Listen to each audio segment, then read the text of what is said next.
Hi, I'm Mike. I'm with Advisory. If you're watching this and you've received an email from us with a document sort of raising the topic of timing versus preparation. We see a lot of accountants struggling to get into advisory and they're saturated with compliance work. They feel like they're not getting enough progress in their own business. And what can they do about it? And we suggest, look, if the timing's not right to get into advisory, at least undertake a few small steps. Progress, not perfection. So what could that look like? Well, first up, make a decision to at least focus on adding value before you develop capabilities for business development.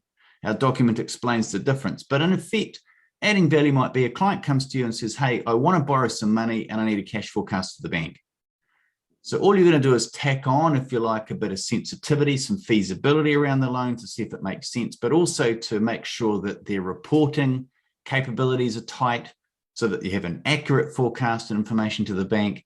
And then add in, for example, 1 or 2 meetings as part of your fee. So you obviously adjust the fee accordingly to make sure that you're actually giving them financial performance information to see that the actions in their business actually support the loan going forward.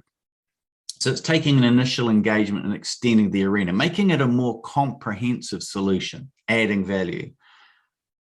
The business capability, however, would be upon receiving that information, the client figures out, well, actually, we need to get some more customers, or we need to look at our pricing, which means we need to look at how we communicate that, or where we source it from, or how much stock we hold.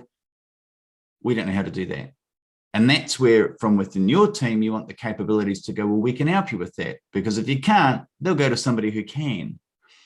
So the first step for you is to go, right, what is the difference between adding value and business development? It comes to the skill sets in your firm. Not all of your people are going to be capable of moving into that business development, and nor do they have to. So make a decision what the first step is, and it makes sense to do the adding value. And then it comes down to some basic logistics. For example, do you have different work mix targets? Do you have different charge out rates? Because if you don't, and you then say to your team, I need you to undertake this or extend in this area, the first thing they're going to figure out is the time it takes for them to learn it comes off their productivity target. You then reprimand them because they haven't hit their target, and so they won't do it anymore.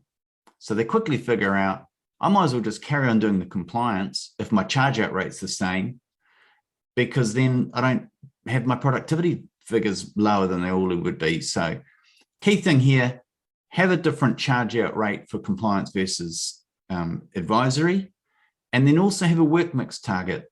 It's great that you hit a productivity target, Bob, Mary, but 20% of it needs to be in this area, because this supports our capabilities of moving forward with clients. So just a couple of quick information, obviously go through the document. Remember, progress, not perfection. We understand when you get busy that you don't want to take on a whole new project, but rather than doing nothing and hoping a year later that you're in a better position, why not pick off a few little things that you can do, and we'll catch up with you when the timing's right. Bye for now.